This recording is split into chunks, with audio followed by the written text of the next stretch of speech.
Imaginez le vide. Pas juste une pièce vide, mais le vide absolu. Un espace où il n'y a rien, vraiment rien. Ni air, ni lumière, ni matière, ni même la plus petite particule. Juste le silence et l'obscurité totale. Ça semble être la définition même du rien, n'est-ce pas? Eh bien, accrochez-vous, parce que la physique quantique vient tout chambouler. Pour elle, ce vide parfait, ce rien absolu, n'existe tout simplement pas. Ce que nous appelons le vide n'est en réalité pas vide du tout. C'est un océan d'énergie bouillonnant, un chaos invisible qui ne s'arrête jamais. Bienvenue dans le monde étrange du vide quantique. Pour comprendre, il faut oublier l'idée que l'univers est fait de petites billes qui flottent dans un espace vide. La physique moderne nous dit que tout, absolument tout, est constitué de champs.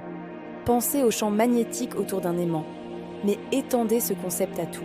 Il y a un champ électromagnétique pour la lumière, un champ gravitationnel pour la gravité, et même un champ pour chaque type de particules, comme les électrons ou les quarks.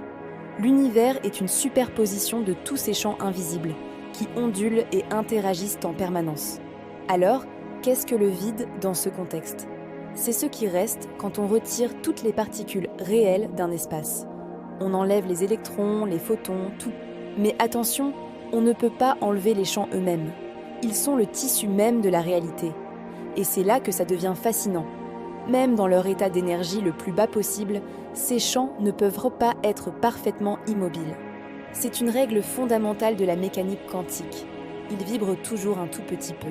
Cette agitation minimale, cette vibration résiduelle qui persiste même dans le vide le plus profond, c'est ce qu'on appelle l'énergie du point zéro. Le vide a donc une énergie. Il n'est pas rien. Il est le niveau d'énergie le plus bas que la nature autorise. Cette énergie du vide n'est pas juste une idée théorique. Elle a des conséquences bien réelles et mesurables. La plus spectaculaire, c'est l'apparition et la disparition constante de ce qu'on appelle des particules virtuelles. Imaginez que le vide est une sorte de banque d'énergie. De temps en temps, il autorise un emprunt d'énergie très bref. Cet emprunt permet à une paire de particules, une particule et son antiparticule, comme un électron et un positron, de jaillir de nulle part. Elles existent pendant une fraction de seconde, un instant incroyablement court. Puis elles se rencontrent, s'annihilent et remboursent l'énergie qu'elles avaient empruntée. Tout se passe si vite qu'on ne peut pas les détecter directement. Elles apparaissent, vivent leur très courte vie et disparaissent dans le néant d'où elles sont venues. Le principe d'incertitude d'Heisenberg régit ce ballet cosmique. Plus l'énergie empruntée pour créer ces particules est grande, plus leur durée de vie doit être courte. C'est un peu comme si l'univers disait « Ok, tu peux exister, mais sois rapide ». Ce bouillonnement de particules virtuelles est permanent, partout, à chaque instant. Le vide est en fait une véritable mer de possibilités où la matière et l'antimatière apparaissent et disparaissent carcavent sans cesse. Ça a l'air fou, mais on a la preuve que ça existe. L'un des exemples les plus célèbres est l'effet Casimir. Imaginez que vous placiez deux plaques métalliques parfaitement lisses, très proches l'une de l'autre dans le vide. Que devrait-il se passer? Rien, logiquement, mais ce n'est pas ce qu'on observe. En réalité, les deux plaques sont poussées l'une vers l'autre. Pourquoi? À cause des particules virtuelles. À l'extérieur des plaques, toutes les sortes de particules virtuelles peuvent apparaître. Mais entre les plaques, l'espace est si petit que seules les particules avec une longueur d'onde très courte peuvent exister. Il y a donc plus de particules virtuelles qui poussent que de l'extérieur que de l'intérieur. Cette différence de pression, créée par le vide lui-même, colle les plaques ensemble.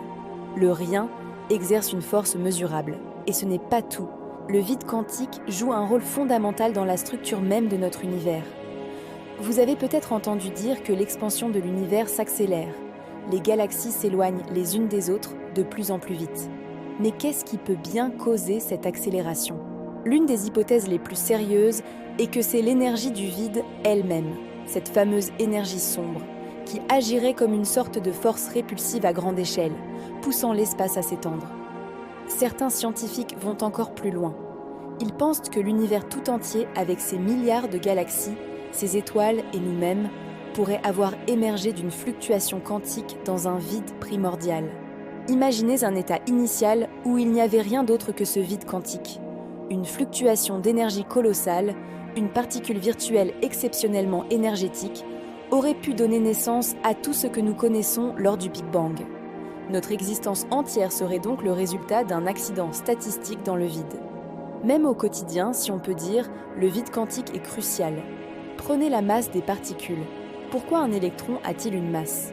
Pourquoi les quarks, qui composent en fait les protons et les neutrons, en ont-ils une ? La réponse se trouve dans le champ de Higgs qui remplit tout l'espace, même le vide. Les particules, en se déplaçant, interagissent constamment avec ce champ. C'est cette interaction qui leur donne leur masse, un peu comme si elles se déplaçaient dans une sorte de mélasse cosmique. Sans ce champ de Higgs présent dans le vide, les particules n'auraient pas de masse. Les atomes ne pourraient pas se former. Il n'y aurait ni chimie, ni étoiles, ni planète, ni vie. Le vide, par ses propriétés, est donc la condition même de notre existence. Ce qui est fascinant avec le vide quantique, c'est sa dualité. À notre échelle, à l'échelle macroscopique, il nous semble parfaitement calme et vide. Mais si on pouvait zoomer à un niveau microscopique, on verrait une tempête, un chaos d'énergie et de particules naissantes. Ce que nous percevons comme rien est en fait le fondement de tout. C'est le substrat sur lequel la réalité est tissée, le moteur silencieux qui façonne la structure de l'univers. En fin de compte, le vide nous enseigne une leçon profonde sur la nature de la réalité.